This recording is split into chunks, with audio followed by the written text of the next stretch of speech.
ARM 관련주는 상당 이슈가 분명히 존재하고 지금 상당 나스닥에 신청서 냈어요. 어제 장마치고 냈기 때문에 이 부분이 오늘 뭐 시장에 반영이 되다고 보기는 어렵겠지만 분명히 ARM 상당 이슈는 큰 의미를 갖긴 합니다.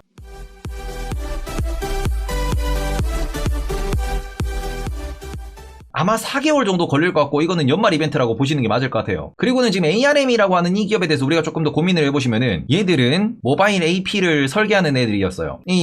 여기 들어간 여기 CPU 애플도 ARM 베이스잖아. 그리고는 요 상황에서 모바일 AP를 설계를 하고요. 요 설계하는 기업이 영국 기업입니다. 그리고는 초기 출자자 중 하나가 누구냐 그러면은 애플이 초기 출자를 했습니다. 와 아이고야야. 그러면서 여전히 애플은 ARM 관련돼가지고 요 설계를 응용해서 애플 세미컨덕터라고 하는 완전히 이제 M1, M2 이제 뭐 이렇게 뭐 M1 맥스, M1 울트라, M2 맥스, M2 울트라 이런 식으로 애플 CPU를 요 베이스로 설계를 하고 있습니다. 그러다 보니 이거는 무슨 의미냐, 어떤 의미냐 그러면은 실제로 애플 CPU나 아니면 ARM 베이스로 지금 만들어지고 있는 유 설계가 어디까지 잠시겠어요? 모바일을 넘어서 태블릿을 넘어서 이제는 모바일이 컴퓨터급으로 올라왔잖아. 그러다 보니 어디까지 갔어? 서버까지 올라갔습니다. 서버까지 올라갔어요. 그리고는 ARM 같은 경우에는 얘네들이 전 세계에다가 뭘 받냐 그러면은 특허 로열티를 받습니다. 그리고는 여기에 로열티를 지불하는 기업들 다시 볼게요. 애플도 존재하고요. 그리고는 ARM 관련돼가지고 정말 신기하게도 엔비디아도 요거를 이용하고요. 퀄컴도 요거를 이용하고요. 그리고는 우리가 대만에 있는 그 기업 중에서 그 뭐냐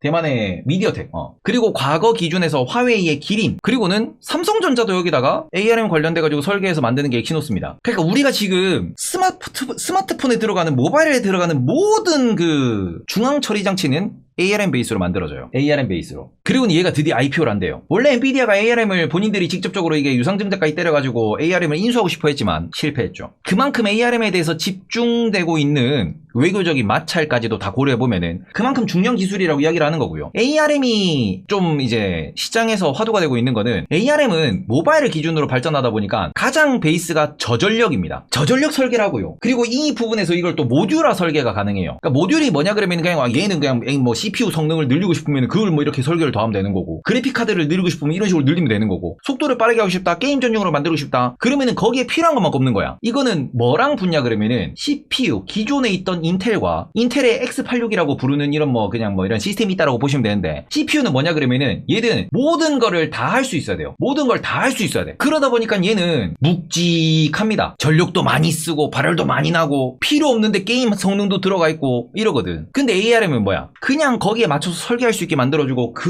이거에 맞춰가지고 스마트폰이 성능이 올라왔는데 설계 기술이 발달하다 보니까 지금 보시면은 이 저전력 설계, 모듈화 설계 이런 것들이 저는 이렇게 표현하거든요. 약간 딱 그냥 그래프로 보여드리면은 우리가 2010년대 초반 기준에서 스마트폰이 처음 나왔을 때는 ARM이가 여기 있었어. 성능 설계 기술이 이런 능력이 가성비 기준 중심이니까. 근데 얘들이 이렇게 올라왔습니다. 이렇게 발전이 됐지. 그리고는 몰라요. 지금은 설계가 스마트폰 여기까지 오고 난 뒤에 그 뒤부터는 약간 요렇게 가요. 그러니까 아주 혁신이 일어나진 않아 얘들도. 근데 문제는 기존의 CPU가 요렇게 가고 있었지. 따라잡혔어 지금. 기존의 인텔이나 아니면 AMD가 설계하던 이 X86이라고 하는 이 시스템 자체가 가성비 측면이 됐든 아니면은 이게 맥스 능력치가 됐든 간에 차이가 나고 있어요. 특히 이 부분을 이끌고 있는 애들이 누구냐 그러면은 이걸 이끌고 있는데 애플이거든 지금. 애플이 M1을 보여주고 M2를 보여주면서 i7, i9 이런 것처럼 M1, M2 이걸 딱 보여주면서 야 애플은 설계도 미쳤다가 되거든요. 물론 ARM의 그 초기 출자자고 ARM을 응용해가지고 지금까지 계속해서 본인들의 스마트폰은 지들이 설계를 했거든. 그런데 얘들이 M1이라고 하는 이 칩을 만들어낸 이유가 원래는 스마트폰은 이걸로 감당이 됐는데 뭐는 감당이 안 돼? 맥북은 혹은 그 맥 시리즈는 감당이 안 됐거든. ARM 기술로. 그러니까 여전히 인텔이 설계를 해줬어요. 인텔이랑 같이 설계를 했어.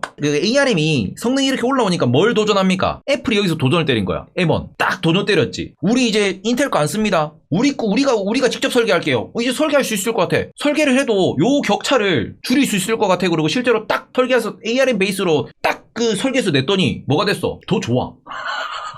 더 좋아. 물론 애플은 이제 애플 지들만의 iOS를 구동하는 성능 기준에서는 이게 이제 최적화가 잘 돼 있어서 더 좋은 성능을 내는 건 맞는데 그럼에도 불구하고 이걸 또 보여주고 그리고는 요 ARM에 미친 요 덕후들이 뭘 설계를 합니까? 야 서버용도 잡다한 성능 다 빼고 이 ARM으로 설계하면 좋지 않을까라고 딱 봤더니 서버용도 설계해봤더니 그동안 설계 없다가 설계를 딱 했어. 출발점이 여기야. 괜찮은데? 그리고 실제로 지금 현재 전 세계 슈퍼컴퓨터 랭킹 보시면은 제일 뛰어난 성능 중에 하나가 아마 AMD가 설계한 걸걸요? AMD가 ARM 베이스로 설계한 이게 성능이 더 좋아. CPU 그 서버보다. 이렇게 올라가 버렸거든. 그렇게 이렇게 되면서 이게 이제는 오히려 인텔이랑 AMD 기준에서는 야 이거 맞냐 이런 얘기가 나오고 있고, 요 ARME가 IPO를 한다라는 겁니다. ARM을 길게 말씀드린 이유가 이거예요.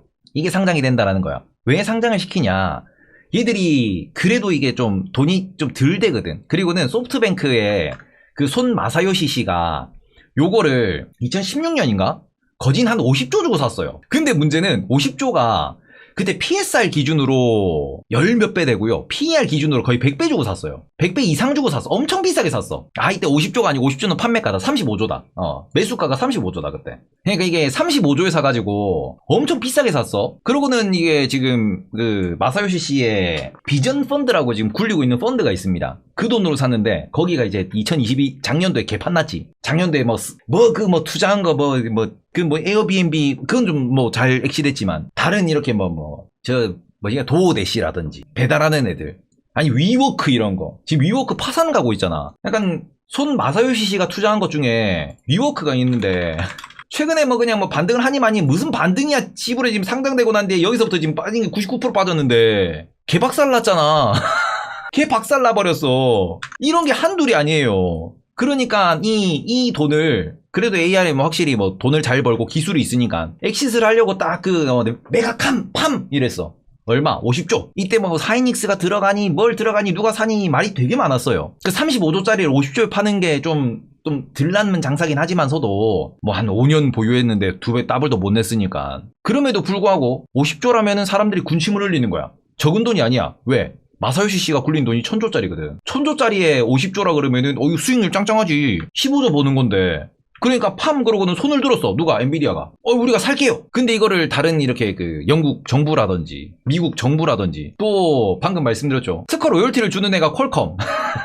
애플 이런 애들이야. 이제는 이렇게 돈을 줘야 되잖아? 불편한 거야. 같은 미국 애들인데 불편한 거야. ARM은 그냥 소프트뱅크가 들고 있든 아니면 ARM 그냥 회사가 됐든 간에 돈을 이렇게 주는 거는 설계만 하는 기업이고 특허만 있는 기업이니까 상관이 없어. 경쟁기업이 아니잖아. 상관이 없는데 경쟁기업에 돈을 줘야 돼. 시가총액 1등, 2등, 3등을 노리는 애들끼리 서로 돈을 주고받아야 돼. 영 불편해지지. 그러니까 뭐합니까? 심지어 미국에서도 반대했어. 안 돼. 사면 안 돼 이랬어. 허가 못 해줘. 그러고는 엔비디아는 집으로 돌아갔죠.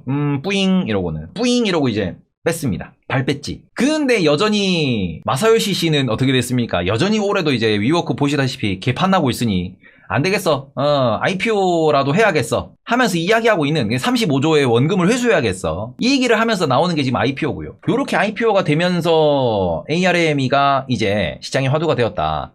그러니까 우리나라 국내에서 테마주 관련주는 그닥 없죠? 있겠냐 이게. 그냥 일부러 엮어서 ARME가 반도체 설계하는 곳이니까 우리나라도 반도체 설계하는 애들이 ARM처럼 고평가를 얘들은 원천 기술이 있어. 얘들 원천 기술이 우리나라에 원천 기술이 있는 그 반도체 설계하는 애들이 몇이나 된다고. 안 돼. 우리나라는 다 테마주야. 테마주. 그냥 삼성의 그 파운드리 관련돼 가지고 디자인 하우스라고 테마주 찾으시면 나옵니다. 근데 맨날 말씀드리지만 디자인 하우스 관련주 보시면 나와요. 삼성전자가 뭘 만들 거다 하고 디자인 하우스에 반도체를 설계하는 애들이다. 이런 애들이야. ARM도 반도체 설계니까 반도체 설계 테마가 잡히는 거거든요. 근데 그래봤자 ARM 기술을 대체할 수 있는 애는 아무도 없고 경쟁기업 아무도 없어. 그렇기 때문에 이거는 그냥 테마주라고 보셔야 되고요. 엔비디아가 실제로 이번에도 그 IPO 하는 과정에서 프리 IPO 비슷하게 자금을 이빠이 땡겨 넣겠다라고 했습니다. 미리. 그러니까 미리 이 비전 펀드의 지분을 일부 이렇게 다루는 식으로 해가지고 IPO에 큰 손이 되겠다. 보증하겠다. 이런 식으로 나타난 기업이 이제 엔비디아예요. 여전히 미련 못 버린 겁니다. 그래서 그런 부분에서 지금 오히려 엔비디아는 또 이런 부분에도 계속 투자를 하는 거고 애플도 여전히 초기 출자자이기 때문에 물론 지분은 지금 없을 걸 애플이. 지금 지분은 없을 걸. 근데 그럼에도 불구하고 여전히 가장 큰 포션을 차지하는 건 애플이죠. 그러니까 ARM이 상장이 된다라고 했을 때 큰 손들이 얼마나 이 기업을 오버밸류를 주고 배팅을 하느냐가 좀 더 재미질 거고, 그리고 ARM 상장되고 난 뒤에는 우리나라 투자자들도 많이 들어갈 겁니다. 앞으로 모바일 디바이스가 점점 많아질 거고 이게 우리 몸에 이렇게 스마트 디바이스 이래가지고 와치 이런 걸 넘어가가지고 어깨 관절, 무릎 관절 이런 데도 반도체는 필요할 텐데 그 설계 관련은 다 이걸로 들어갈 거예요. 그래서 ARME는 앞으로도 뭐 좋은 실적을 계속해서 뭐 로열티 실적을 낼 수 있는 그런 기업이고, 이게 또 하이 퍼포먼스도 되고 로우 퍼포먼스도 되고, 그러니까 요 정도 기술을 가지고 요 정도 전력을 사용하는 거 가지고 뭘 만들어? 우리 몸에 부착하는 거, 우리 몸에 들어가는 걸 설계할 수 있는 거고, 이 정도 전력을 쓰는 걸 가지고 뭐 합니까? 요 정도 전력 쓰는 거 가지고 오히려 더 하이 퍼포먼스로 CPU보다 훨씬 더 좋은 걸 만들어 버리면, 이러면 오히려 인텔이 흔들리는 거지. ARM이 나와 버리면. 그리고 이런 어찌 보면은 움직임에 있어 가지고 ARM 이슈는 상당 이슈에서 분명 우리나라의 테마주 수급 이벤트는 있을 거예요. 그래서 우리나라에 잡히는 건 결국 설계 테마, 그 중에서도 그 중소형 잡주, 그리고는 딱 검색했을 때 디자인 하우스라고 나오는 몇몇 있어요. 몇몇 애들이 있어. 엔비디아 관련주 때 잡히고 ARM 관련주로 잡힌 애들이 있어. 이런 애들이 수급발로 등락은 발생할 겁니다. 한국 시장 기준으로 찾아보시면 많이 나와요. 근데 제가 따로 종목을 말씀드릴 수 없는 이유는 다 잡주입니다. 오른 빠져요. 알잖아. 그래서 그런 부분에서 ARM 상장 이슈를 좀 다뤄주셨으면 좋겠고, 투자를 하실 때는 이게 올해 하반기에 큰 이벤트 중에 하나가 될 거예요. 매우 큰 이벤트입니다. 이거는 그러니까 테슬라 S&P 500 이슈만큼 큰 이슈가 될 거예요. 진짜 이거는 전 세계에서 누구라도 야 나오면 산다 나오면 산다인데, 문제는 이제 나왔는데 존나 비싸거든? 상장하자마자 100조 100조 갈 거야 이거는. 그러면은 와 PER이 몇 배냐 이 얘기 나올 거예요. PSR이 40배니 50배니나 얘기 나올 거야. 존나 비쌀 거야. 그러면은 이거는 아니 뭐 미장에서는 단타판 벌어질 거고, 그지? 국장에서도 관련주 이제 이벤트들 등락 크게 나오겠죠. 전 세계가 이 뉴스만 볼 텐데. 그러니까 뉴스를 아마 도배하는 하반기에 큰 이벤트 중에 하나가 될 거다라고 보셨으면 좋겠고, 그 이상으로 좀 중하게 다루기에는 이미 시장에서 너무 크게 주목하고 있습니다. 그래서 그 정도로 보시면 좋을 것 같습니다. 네, 그리고는 저는 뭐 항상 주식시장에서는 뼈 때린 인간이기 때문에 그 약간 주식 발골가 주식 발골가, 그 제가 에어비앤비를 사랑하는 이유도 IPO 된 지 얼마 안 됐잖아. 그리고는 지금 에어비앤비 같은 경우에는 오늘 올라가고 있는데, 이걸 길게 보시면은 상장될 때 논란이 많았어. 고가 상장 논란이. 그리고는 수급으로 떴다가 밀렸다가 떴다가 박살났다가 이제서야 실적 나오면서 실적 기준으로 포워드 PR 30배를 거래가 되고 있습니다. 이게 무슨 소리냐? ARM도 상장되고 한 1, 2년은 진통을 겪을 수밖에 없어요. 어디까지 빠질지는 모르겠지만, 물론 돈을 버는 기업이고 기술이 있는 기업이니까 고평가는 계속 되겠죠. 근데 구분을 좀 잘 하셨으면 좋겠어요. 소문난 잔치에 먹을 거 없습니다. 단타만 겁나 치는 거지 뭐. 단타 치다가 장안 좀 밀리고 장안 좀 밀리고 여기서부터 가치 투자입니다 이렇게 들어가겠죠. 그런 부분으로 ARM 관련은 좀 보셨으면 좋겠고, 연말에 관련돼 가지고 반도체 디자인 하우스 기대감은 한번 시기에 올 것 같아요. 그러니까 반도체 디자인 하우스가 올해 하반기에 큰 테마 중에 하나가 될 거다 뭐 정도로 보시면 어떨까라고 말씀을 드리도록 하겠습니다. ARM과 단타 테마주들 이라고 다시 보기 잘라놓고